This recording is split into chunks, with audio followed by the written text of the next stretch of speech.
Hello जय श्री राम। राधे राधे।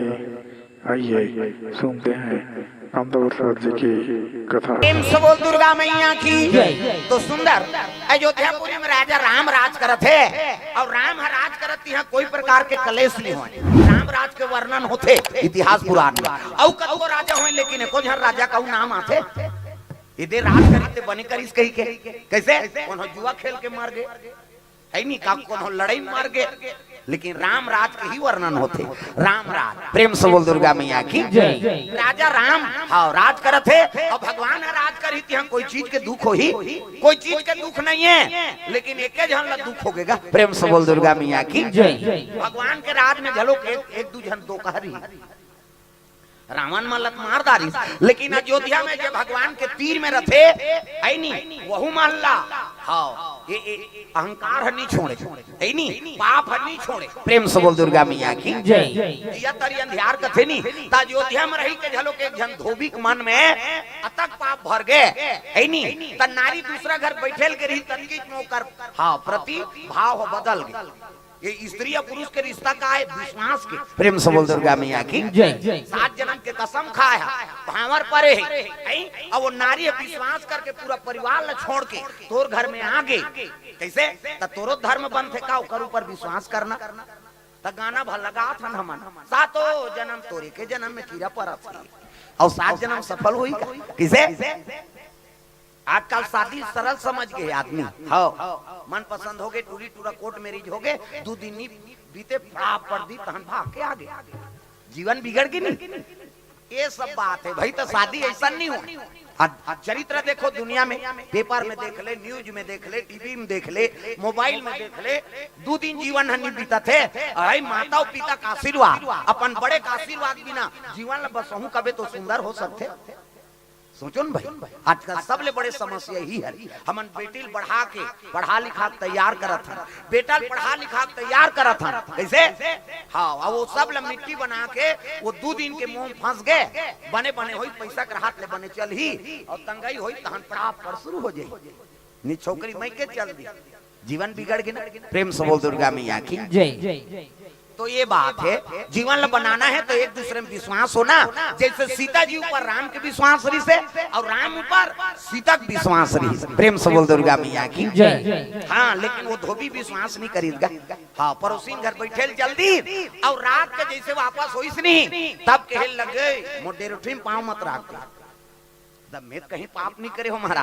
अब पड़ोसी घर बैठे चल दे प्रेम है एक दूसरे से अब बैठ के आप तत्कीच में तो लका हो गए कथे में वो राम नहीं हो जे साल भर ले सीता लंकम रही तेल में राख ले। प्रेम से बोल दुर्गा मैया की जय। अग्नि परीक्षा हुई सो ही तो आंखें फूट गई से सीता जी का अग्नि परीक्षा हुई नहीं और अग्नि परीक्षा हुई से तो बोला वो बात ला सब जानी हो ही का राम सन लड़ाई हुई से आई नहीं वहाँ पुल बांधी बेंद्रा भलवा मान आई बालिल मारित भगवान हाँ सुग्रील मित्र बनाईस लंका का राजा विभीषण ला बनाईस तात्का सब कथा है में लिखा गे तो धोबी कांखी फूट गई धूम कान फूट गई से कि सीता जी के लंका का आज पहली वो अग्नि परीक्षा ली से समझ आते बात। प्रेम से बोल दुर्गा मैया की जय। तबले कतको प्रमाण देवे दुनिया नहीं तबले मन में संशय रहते ते नहीं मिटे और संशय का है संशय सांपनी के ही न खाया कराट गौहा सांप चाप दी तो डॉक्टर मुलाजा से हकैया फुकैया से 5 जन और संशय रूपी जेला सांप चाप दी तो जीवन भर के लिए जहर चक गए ओकर मन साफ नहीं होए दादा तो संशय मत रखो जीवन में। ये बात पता लग गए मैं वो राम नहीं हो जे सीता जी है नी लंकम रही तेल राख ली चले जा ये बात पता लग गया राम जी ला रे ये तो सीता के चरित्र ऊपर दाग लगा था है नहीं। अब ये बात ला सुन के झलक में राज कर हूँ तो फिर मर्यादा पुरुषोत्तम मोला कैसे कहे सीता कहे लगे सीता एक गांव जैसे अग्नि में प्रवेश कर रहे ना तो इसने तो मोर बिछो हो समय आगे है वो काबर समय होते मोले भवसागर से जाना है। प्रेम से बोल दुर्गा मैया की जय। भगवान झलो कहिए मृत्यु लोक में ना तो ओकरो समय है दादा और समय के हिसाब से होला जाना पड़े। तो सीता जी ला है नी त्याग दीगा भगवान राम। प्रेम से बोल दुर्गा मैया की जय। हाँ सीता जी फिर वनवास दे दी। राम और सीता अलग होई ना तब दोनों के दुख लगा कबे। पति और पत्नी में अगाध प्रेम है, कतको बड़ संकट के निवारण करीन दोनों अब अंतिम समय में अलग हो गए। नानमुन बात है तो वाल्मीकि आश्रम में सीता मैया के हाँ निवास हो गए और वो समय में गर्भवती रही माता। प्रेम से बोल दुर्गा मैया की वाल्मीकि महाराज हमरो कर वाल्मीकि आश्रम में तुरतुरिया ही तो है वो। प्रेम से बोल दुर्गा मैया की हमन छत्तीसगढ़ी हमन कोई मामूली आदमी थोड़े इनका चारों युग में हमन नाम चले। हाँ 14 बरस वनवास हुई भगवान राम के तब 12 बरस तक हमारे छत्तीसगढ़ में बीते।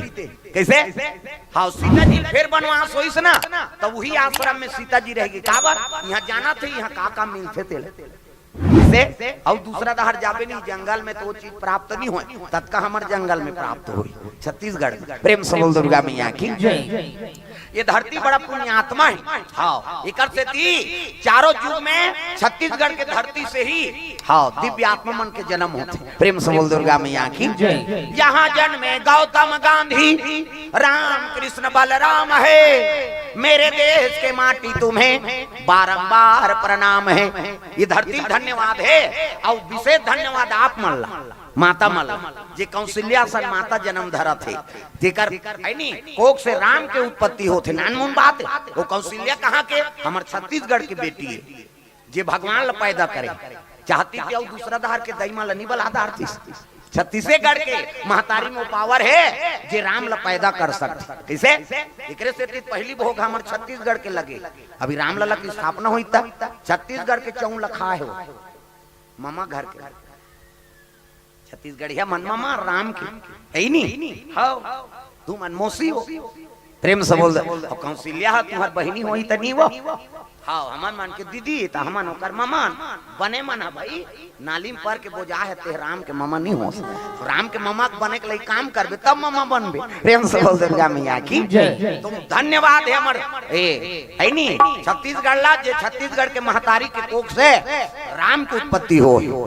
वनवास काल में वाल्मीकि आश्रम में सीता जी निवास करी और गर्भवती रही। प्रेम से बोल दुर्गा मैया की समय बीता थे। अब जंगल में कहाँ के व्यवस्था है नी चार तेंदू कांदा कुशल खाए और समय बिताए। सीता जी नाम नहीं बताई तो का नाम वन देवी राख दी। प्रेम से बोल दुर्गा मैया की सीता का नाम वन देवी हो गए। अब वाल्मीकि आश्रम में समय बिता थे गर्भ बढ़े लगेगा सीता जी के 1 महीना 2 महीना 3 महीना अब गर्भवती रहे ते माता मन के हृदय है नी सुंदरता बढ़ जाती। तागा चंद्र बदनी गजगामनी मधुर भाषनी अति प्यारी सहज सुशील।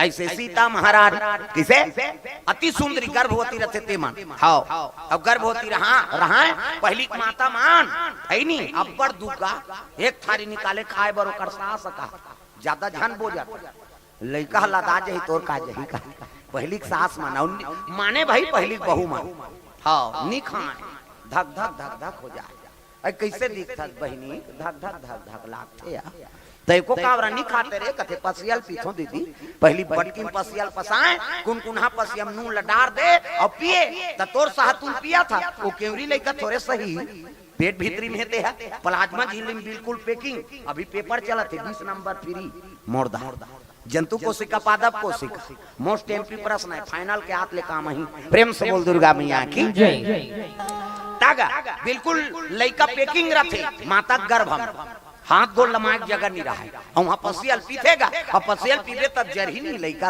और जरते तैती तैती घूमते ये भगवान जरा थे भगवान तेल दही मन कथे खेला थे कहीं प्ले ग्राउंड खेल ही बोला जरा थे बेचारा और जरते तैती तैती घूमते नहीं खेले तहु मन उठ जाते 3-4 दिन हो गए दीदी नहीं खेला थे पसियल पी अभी खेल ही ते दवाई चला नहीं जाना तब काला खेल।